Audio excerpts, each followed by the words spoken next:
Sekarang ini di antara merek-merek pabrikan Jerman yang ada di pasar otomotif, Mercedes-Benz bisa dibilang selalu menjadi top of the mind atau merek yang selalu muncul pertama kali di saat bicara soal segmen premium ini. Sedan biasanya menjadi pilihan utama untuk konsumen yang ingin naik kelas ke segmen premium kalau sebelumnya mungkin biasanya pakai mobil-mobil dari merek Jepang.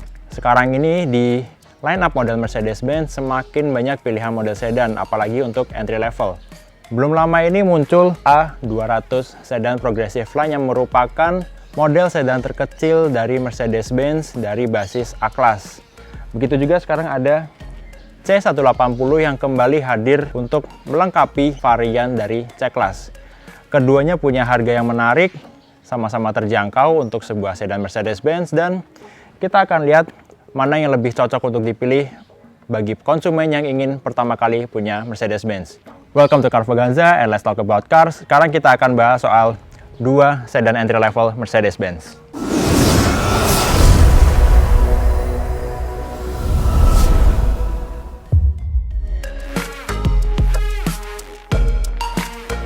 Ini dia A-Class Sedan. Model ini meluncur di akhir tahun 2019 di Indonesia dengan varian A200 Progressive Line. Di antara seluruh model Mercedes-Benz saat ini adalah sedan dengan dimensi terkecil yang sekarang menjadi atau memiliki status sebagai baby Benz yang terbaru. Di seluruh lineup Mercedes-Benz, mobil ini menjadi model keempat yang menggunakan basis atau platform yang berasal dari A-Class, mulai dari A-Class hatchback, kemudian ada CLA, dan kemudian ada B-Class sebelum akhirnya meluncur A-Class Sedan. A-Class Sedan resmi menjadi baby Benz terbaru menggantikan C180 yang selama ini menjadi entry level dari sedan Mercedes-Benz. A200 Sedan punya mesin 4 silinder 1300 cc single turbo dengan tenaga 163 horsepower sementara torsinya 250 Nm.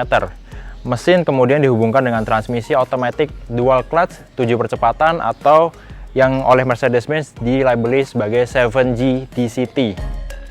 Mesin ini menggerakkan roda depan, nggak seperti sedan Mercedes-Benz tradisional lainnya, yang tentunya menyesuaikan dimensi dan karakteristik untuk mobil ini yang lebih kompak dan lebih dinamis untuk lebih bersahabat dikendarai di dalam kota.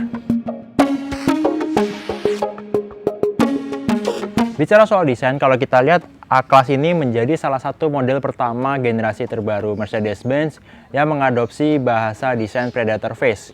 Kita bisa lihat dari bentuk lampu depannya yang tajam dan grill yang lebih besar daripada model-model Mercedes-Benz sebelumnya. Bahasa desain baru ini selain dipelopori oleh A-Class juga sudah digunakan oleh model CLS generasi terbaru, B-Class, CLA, dan dalam waktu dekat akan digunakan juga oleh S-Class generasi terbaru. Jadi dibandingkan oleh model-model Mercedes-Benz lainnya, A-Class Sedan ini punya tampang yang lebih agresif, sporty, dinamis, mungkin sesuai dengan karakter konsumen yang dituju oleh Mercedes-Benz untuk A-Class ini sendiri.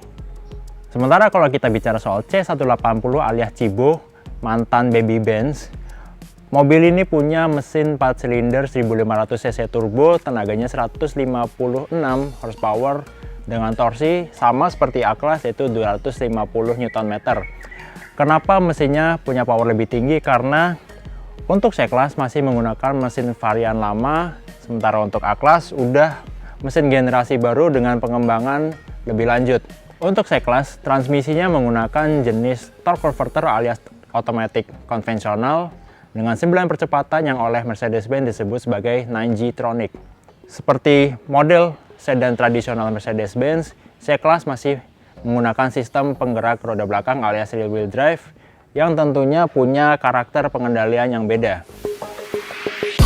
Kalau bicara soal desain, C180 ini masih menggunakan body styling seperti saat mobil ini pertama kali meluncur di tahun 2014. Seolah seperti seragam dengan dua model sedan di atasnya yaitu A-Class dan S-Class.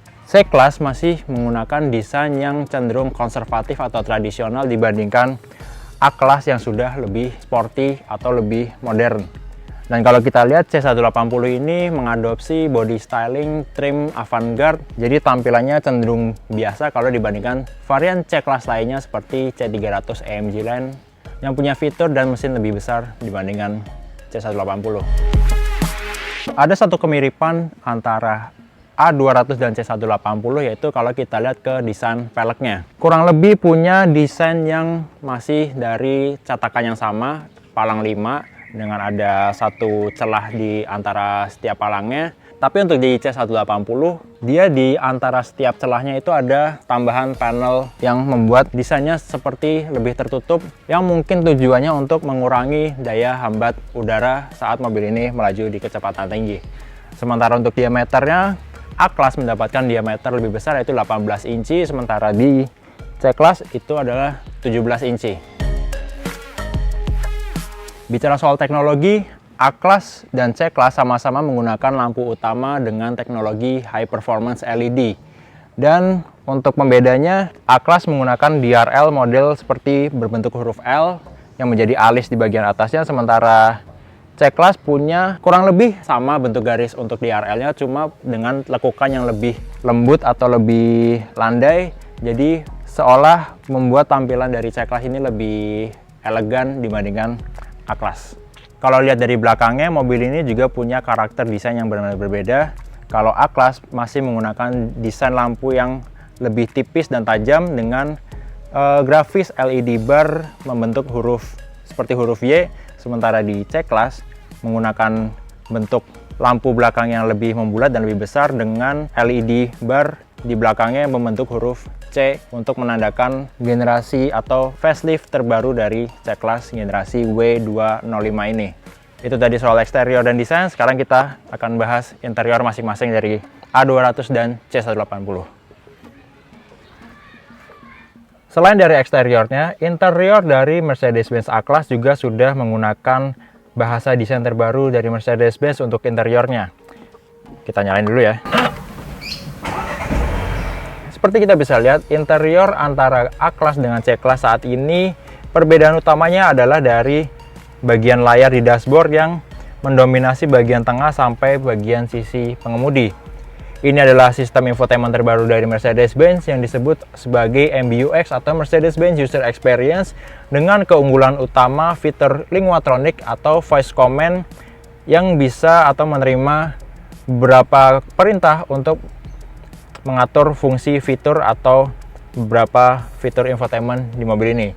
Kemudian untuk dashboardnya, di sini desainnya seperti dua tingkat dan di tengahnya ada aksen yang membuat tampilan interior A-Class ini lebih sporty dengan tampilan ala carbon fiber yang sebenarnya ini adalah printing atau bukan carbon fiber asli.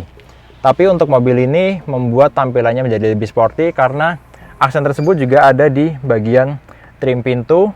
Sementara di bagian trim pintu ini ada tombol untuk mengatur posisi jok secara elektrik, baik reclining, maju mundur, dan posisi ketinggiannya dengan 3 option memory seat untuk baik di pengemudi maupun di penumpang bagian depan. Joknya sendiri menggunakan lapisan kulit Artico berwarna hitam yang kurang lebih sama seperti di A-Class versi hatchback. Sementara di sini untuk infotainment ada touchpad yang lebih lebar dibandingkan model Mercedes-Benz sebelumnya, yang lebih intuitif dan lebih mudah untuk mengatur atau mengoperasikan sistem infotainment di sini, walaupun sebenarnya sistem infotainmentnya juga sudah touchscreen yang nggak kalah mudah untuk dioperasikan, tapi kalau kita sambil nyetir lebih baik menggunakan touchpad. Kemudian di sekitar area touchpad ada beberapa tombol seperti untuk tombol volume, kemudian beberapa toggle shortcut untuk navigasi, radio atau media, telepon, favorit, kemudian ada untuk Parktronic, dan bagian kiri atas ini adalah tombol untuk mengubah driving mode. Yang ada 4 pilihan, yaitu Eco, Comfort, Sport, dan Individual. Sementara di sini bagian depannya ada 2 buah cup holder dan ada slot USB Type-C. Jadi kalau kita belum menggunakan gadget atau kabel yang menggunakan input versi Type-C, kita harus punya adaptor untuk memanfaatkan slot USB ini yang berfungsi selain untuk charging gadget, juga untuk menghubungkan infotainment MBUX dengan sistem Android Auto dan Apple CarPlay. Di sini juga ada satu kompartemen cukup besar untuk tempat naruh smartphone mungkin, atau beberapa benda lain yang lebih mudah dijangkau di bagian depan. Dan di sini ada satu glove box yang cukup besar dengan bukaan split yang terbagi 2, yang memudahkan atau membuat interior dari A200 ini lebih praktis, yang juga tampil lebih elegan dengan aksen piano black di beberapa bagian dashboard dan konsol tengah. Untuk kabin baris kedua dari A-Class sedan ini ternyata cukup lega untuk penumpang dewasa, walaupun ini adalah model sedan dengan dimensi paling kecil di antara seluruh lineup Mercedes-Benz. Seperti kita lihat, untuk legroomnya masih sangat lega, bahkan waktu kursi bagian pengemudi di depan sudah diatur sedemikian rupa untuk posisi mengemudi saya yang ideal dengan tinggi badan 170 cm. Kemudian untuk headroomnya ini lumayan kerasa bedanya atau terbatasnya dibandingkan C-Class, dengan hanya selisih 5 jari untuk saya di posisi bagian penumpang belakang. Untuk pintunya sendiri ini kerasa banget ya, kalau mobil ini dimensinya kecil dengan area bukaan jendela yang nggak begitu besar, dan di bagian tengahnya yang nggak ada armrest untuk menambah kenyamanan di bagian belakang ini. Namun untuk kenyamanan penumpang di belakang, Mercedes-Benz masih memberikan 2 buah ventilasi AC di bagian tengah yang terhubung dari konsol tengah bagian depan. Di sini juga masih ada 2 buah slot USB Type-C untuk charging smartphone dengan daya 5 volt, dan ada satu kompartemen kecil untuk menaruh barang yang ukurannya cukup kecil. Dan di balik 2 jok depan ini masih tersedia seat back pocket yang dua-duanya menggunakan model jaring untuk menambah kepraktisan dari interior kabin belakang Mercedes-Benz A-Class ini. Nah, kalau kita lihat interior dari C180 alias Cibo ini, desain keseluruhannya masih tetap sama seperti saat mobil ini pertama kali meluncur di tahun 2014. Layout dashboardnya masih sama seperti E-Class juga mirip, dan punya layar infotainment yang terpisah dengan panel instrumen. Dan kalau kita lihat ke panel instrumennya, sekarang udah full digital seperti kebanyakan model Mercedes-Benz sekarang. Kita sekarang menyalain mesinnya untuk utak-atik fitur infotainmentnya. Sistem infotainment dari C180 ini masih menggunakan generasi yang lama, tapi dengan tampilan yang lebih baru dibanding saat mobil ini pertama kali meluncur. Untuk pengendaliannya masih menggunakan touchpad yang punya panel plastik, nggak seperti di A-Class yang punya panel lebih kasar atau kayak mirip Dove, yang kalau disentuh itu lebih nyaman dan lebih intuitif saat digunakan. Di sini ada 2 option untuk mengendalikan sistem infotainmentnya, ada melalui touchpad di bagian atas, dan ada tombol putar yang bisa digunakan juga seperti analog di bagian bawahnya. Tapi yang nggak enak dari sistem pengaturan ini adalah kalau tangan kita terlalu maju ke bagian sini, ini bisa secara nggak sengaja menekan tombol yang ada di bagian touchpad, dan secara tidak diinginkan bisa masuk ke menu atau mengaktifkan beberapa fitur yang kita nggak inginkan sebelumnya. Di sini juga ada beberapa toggle shortcut untuk beberapa fungsi, namun karena ini adalah varian terbawah dari C-Class, di sekitar area pengendalian infotainment hanya ada tombol volume, tombol non-aktif atau aktif untuk sistem infotainment. Di sini ada auto start stop, dan tombol memilih driving mode yang disebut sebagai dynamic select. Sementara untuk shortcut lainnya seperti navigasi, radio, media, dan lain-lainnya ada di bagian dashboard lebih atas. Dan di sini ada sejumlah tombol untuk pengaturan AC dan beberapa menu kenyamanan lainnya. Bedanya dengan A-Class, dashboard desainnya lebih elegan, lebih berkelas, dengan panel piano black yang lebih banyak mendominasi bagian dashboard dan konsol tengah. Di sini juga ada kompartemen yang bisa dibuka tutup, tidak seperti di A-Class yang terbuka begitu saja. Sementara di konsol tengahnya ini ada kompartemen juga yang model bukaannya juga terpisah seperti di A-Class, namun untuk koneksi USB-nya masih menggunakan USB 2.0 atau yang model konvensional. Di sini ada 2 buah slot untuk charging maupun untuk koneksi ke infotainment melalui gadget yang sudah mendukung konektivitas Android Auto dan Apple CarPlay.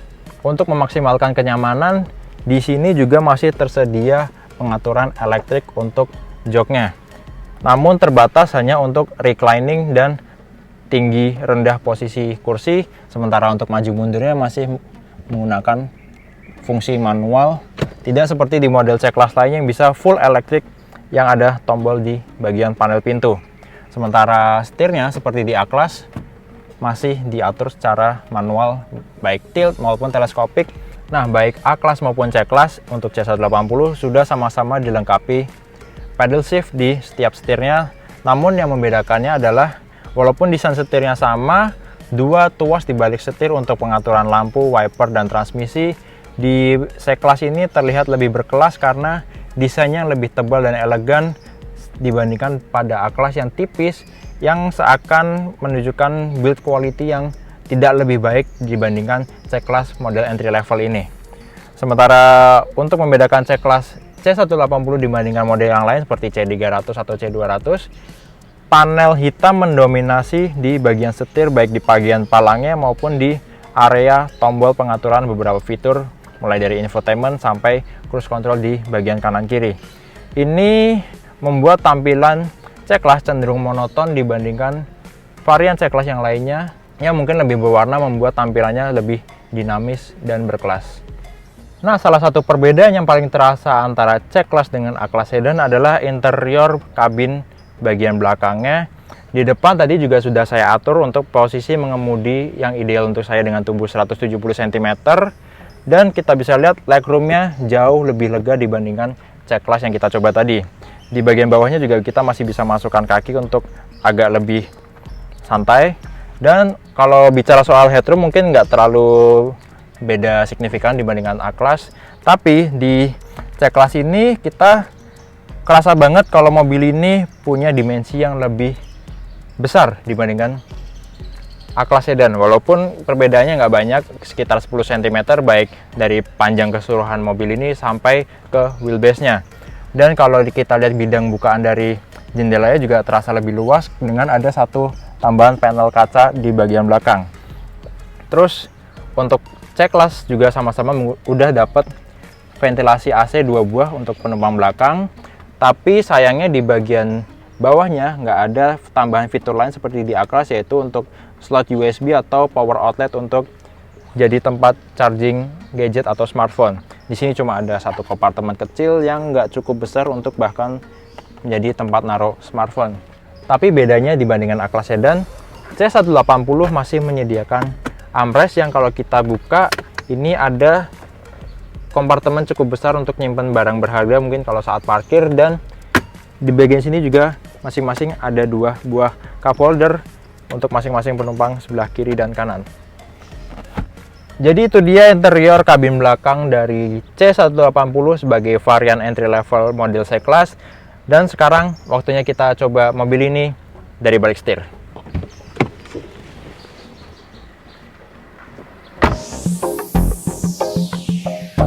Nah, kita sekarang bicara soal impresi berkendara dari Mercedes-Benz A200 Sedan Progressive Line. Sebagai model terkecil dari seluruh line-up sedan Mercedes-Benz, A-Class punya karakter yang agak berbeda daripada model-model di atasnya seperti C-Class, E-Class, dan S-Class. Si A-Class ini kerasa lebih sporty dari pengendaraannya. Paling terasa itu dari karakter suspensinya lebih keras, lebih rigid daripada C-Class. Dan pergerakan mobil ini di setiap permukaan jalan yang berbeda-beda tuh lebih kerasa goyangnya daripada di C-Class. Karena mungkin mobil ini punya dimensi yang lebih compact, terutama dari wheelbase yang lebih pendek 10 cm daripada C-Class. Jadi punya efek membuat pergerakan mobil itu lebih kerasa walaupun mungkin pengaturan suspensinya nggak terlalu berbeda dibandingkan C-Class. Kemudian karena mobil ini pakai transmisi dual clutch, jadi waktu kita baru mulai jalan dari posisi diam itu kita butuh pedal gasnya mesti ditowel dikit sampai mobil ini benar-benar jalan, karena emang itu karakter dari transmisi dual clutch. Waktu kita masukin ke drive, dia nggak langsung jalan atau coasting seperti mobil dengan transmisi otomatis konvensional atau torque converter. Nah, karena mobil ini punya transmisi dengan 7 percepatan, jadi perpindahan di setiap giginya itu punya rentang yang cukup panjang kalau dibandingkan dengan C-Class yang 9 percepatan. Terus karena A-Class punya mesin yang lebih kecil daripada C-Class dan sama-sama menggunakan turbo, jadi kalau kita kick down itu lebih kerasa jedanya antara kita benar-benar input ke pedal gas sampai mesin itu merespon dan memberikan torsi yang optimal, karena ada gejala turbo lag sampai ke kira-kira 2000 rpm ke atas. Tapi overall untuk pengendalian mobil ini sama nyamannya dengan C-Class, apalagi dari soal insulasi, mobil ini masih terasa kedap dan pengendalian untuk kemudinya juga responsif, apalagi kalau kita pindah ke mode Sport. Untuk driving mode di A-Class ini, sistem mengubah karakter dari mesin, transmisi, dan sistem keselamatannya, apalagi ESP atau Electronic Stability Program. Dan kalau di mode Sport ini, waktu kita gaspol, dia lebih cepat merespon untuk dapat torsi yang lebih optimal, RPM-nya lebih cepat naik, dan turbonya jadi nggak terlalu lama terasa laggingnya antara waktu turbo non-aktif sampai aktif di RPM di mana mobil ini bekerja. Begitu juga dengan setirnya. Setirnya tetap, walaupun feelingnya benar-benar kerasa ini adalah electronic power steering, tapi untuk mobil dengan ukuran kecil ini membuat pengendaliannya terasa compact, nggak cepet capek, dan terutama kalau di mode Sport, setirnya kerasa lebih responsif dan lebih hidup untuk diajak bermanuver. Yang membuat A-Class ini kerasa sangat berbeda dibandingkan C-Class adalah karena dimensinya yang lebih kecil walaupun nggak terlalu signifikan. Jadi selain di otak kita terpikir kalau ini adalah A-Class entry level dari Mercedes-Benz, di kabinnya itu juga kerasa dari layout, dashboard, dan sebagainya daripada interior ini yang membuat mobil ini terasa lebih compact dibandingkan C-Class. Apalagi posisi duduknya agak tinggi membuat mobil ini terasa lebih nyaman waktu diajak masuk ke jalan yang sempit atau mungkin ke area yang jalannya kurang bagus. Jadi kita bisa lebih lebih enak untuk antisipasi dan ngukur kemana kita harus ngarah atau manuver dengan mobil ini. Dan satu hal lagi yang kita bisa nikmatin di A-Class tapi nggak ada di C-Class adalah fitur Linguatronic yang memudahkan kita untuk mengakses beberapa fitur mulai dari infotainment sampai fitur kenyamanan di kabin tanpa harus menggerakkan tangan, hanya cukup dengan perintah suara. Seperti contohnya kalau misalnya di luar cuacanya lagi panas dan kita mau bikin AC-nya jadi lebih dingin, kita tinggal bilang, "Hey Mercedes, yes, please. Change temperature to 19 degrees." I'm setting the temperature to 19 degrees. Dan sistem MBUX akan mengubah temperatur udara dari AC dengan sendirinya tanpa kita harus menggerakkan atau melepaskan tangan dari setir. Nah, jadi itu dia impresi soal Mercedes-Benz A200 Sedan. Sekarang waktunya kita coba Mercedes-Benz C180 alias Cibo.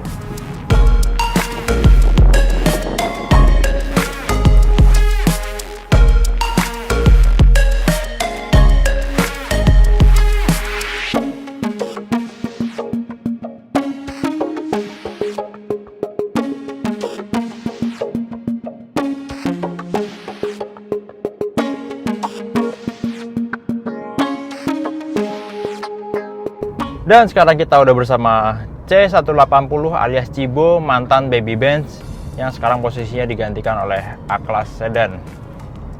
Langsung kerasa ya bedanya mobil ini waktu dikemudikan, yaitu mobil ini lebih nyaman, lebih empuk suspensinya, lebih lembut. Begitu juga dengan respons dari pedal gas dan remnya. Remnya lebih kerasa padat saat diinjek pedalnya, begitu juga dengan gasnya. Respons pedal gas atau mesinnya itu cenderung linear dibandingkan dengan A-Class yang mesinnya lebih kecil.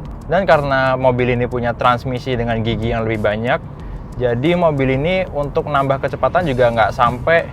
Dan karena mobil ini punya jumlah gigi yang lebih banyak di transmisinya, jadi setiap nambah kecepatannya mobil ini nggak harus sampai mencapai RPM yang lebih tinggi. Jadi waktu kita gas, walaupun dikit atau banyak, C-Class nggak akan seolah teriak seperti A-Class yang punya gear cuma 7. Apalagi ini juga transmisinya masih torque converter 9G-tronic alias otomatis konvensional. Jadi delivery output baik dari mesin yang disalurkan ke roda belakang dari transmisi torque converternya ini kerasa lebih halus, lebih linear dengan kondisi jalanan yang agak bergelombang. Posisi duduknya walaupun kita udah setting mau Bagaimana juga kerasanya mobil ini kalau kita duduk di kursi pengemudi agak lebih lebih tenggelam, lebih rendah posisinya.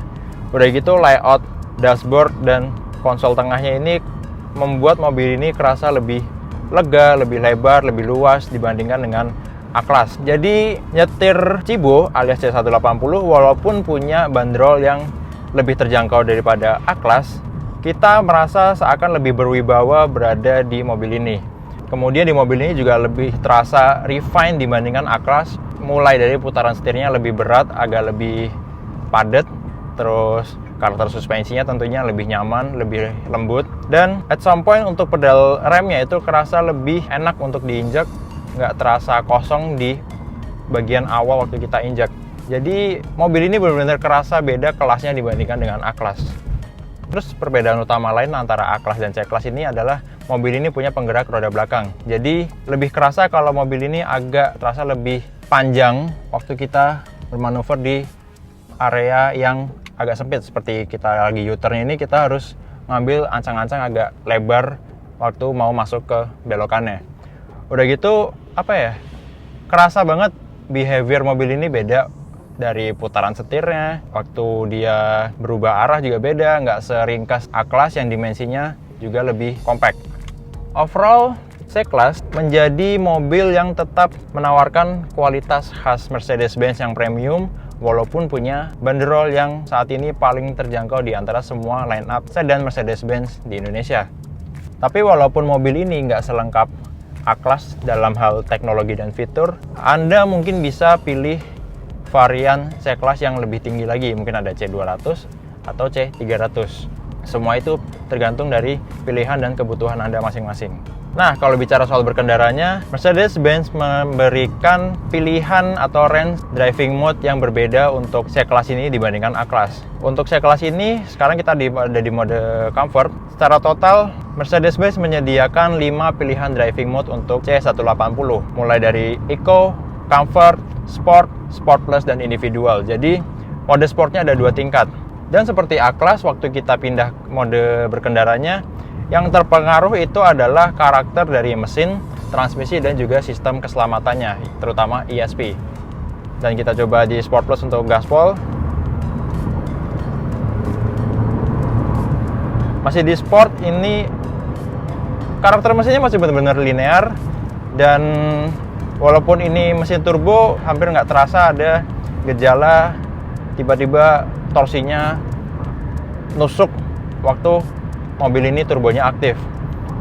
Atau kita coba ke Sport Plus. Masih kurang lebih sama, yang beda cuma waktu respons antara waktu kita injek pedal gas sampai mesin ini naik ke kecepatan atau RPM yang lebih tinggi. Tapi kalau kita mau lebih maksimal merasakan performa mesin ini, kita bisa pindahkan giginya secara manual melalui pedal shift sampai ke gigi 9. Dan ini saya sedang di atas kecepatan 100 km per jam. Kita bisa rasain kalau suara mesinnya itu nggak terlalu kedengeran sampai ke dalam kabin. Nggak seperti A-Class waktu kita coba tes akselerasi tadi, yang mesinnya sampai teriak ke RPM benar-benar tinggi. Jadi walaupun mobil ini diajak berkendara dalam kecepatan tinggi, tetap C-Class menawarkan kenyamanan yang lebih baik dibandingkan A-Class walaupun harganya lebih mahal. C180 memang kalah dibandingkan A200 sedan dalam hal kelengkapan fiturnya. Salah satu yang paling terasa adalah absennya sensor parkir di C180. Tapi di sisi lain, tidak terpasangnya fitur ini justru membuat C180 lebih tenang saat dikemudikan di tengah lalu lintas yang padat atau bahkan macet seperti di Jakarta. Tanpa sensor parkir, tidak ada bunyi peringatan berkali-kali saat mengendarai C180 yang menandakan ada kendaraan lain yang terlalu dekat di sekitar mobil. Memang di A200 fitur ini bisa kita nonaktifkan sendiri sesuai keinginan, tapi setidaknya sedikit lebih praktis dan nyaman dirasakan untuk C180.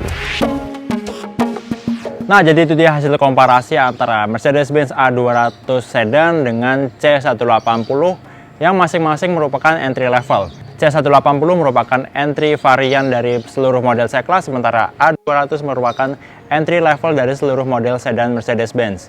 Keduanya memiliki karakter dan kelengkapan fitur yang berbeda untuk kebutuhan masing-masing target konsumennya. C-Class menjadi pilihan untuk konsumen yang masih menyukai karakter klasik dari sebuah sedan Mercedes-Benz, namun dengan teknologi yang tidak selengkap seperti A-Class. Sementara A-Class punya tampilannya lebih sporty, fitur dan teknologi lebih lengkap, serta karakter pengemudian yang lebih dinamis dibandingkan C-Class. Keduanya juga punya bandrol yang cukup menarik karena punya perbedaan yang tidak terlalu jauh. Di Indonesia, C180 ditawarkan dengan bandrol 759 juta rupiah off the road, sementara untuk A200 ditawarkan dengan harga 800 juta rupiah off the road. Semua itu kemudian kembali ke pilihan Anda masing-masing, mau C-Class yang nyaman dengan aura klasiknya atau A-Class yang lebih sporty, berteknologi lengkap, dan punya karakter pengendalian lebih dinamis. Jadi itu dia review komparasi Carvaganza untuk Mercedes-Benz C-Class dan A-Class varian entry. Terima kasih udah nonton video ini. Kalau Anda suka video ini silahkan klik tombol like. Kalau ada yang ingin disampaikan atau ditanyakan silahkan tulis di kolom komen. Dan yang terpenting jangan lupa untuk subscribe channel Carvaganza. Jangan lupa juga untuk subscribe ke channel The Official Auto untuk mendapatkan review lengkap soal mobil-mobil yang ada di Indonesia. Terima kasih udah nonton. Sampai jumpa di Carvaganza, and let's talk about cars.